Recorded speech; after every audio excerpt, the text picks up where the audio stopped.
শায়েখ আপনাকে খুব ভালোবাসি, আমার স্বপ্নদোষ হয়েছে, উঠেছি ফজরের কিছু আগে, গোসল করে আগে সালাত আদায় করো। ইসলামের মধ্যে এত বিভক্ত কেন?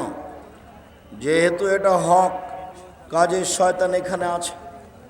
একটা হিন্দু মানুষকে বলবে যে তুমি নামাজ পড়িও না, তাহলে শয়তানের ওখানে কোনো কাজ নেই। একটা হিন্দু মেয়েকে বলবে যে তুমি মাথায় কাপড় দাও, হিন্দু মেয়ের কাপড় মাথায় দিলেও জাহান্নামে যাবে, না দিলেও জাহান্নামে যাবে। তো সেখানে শয়তানের কোনো কাজ নেই।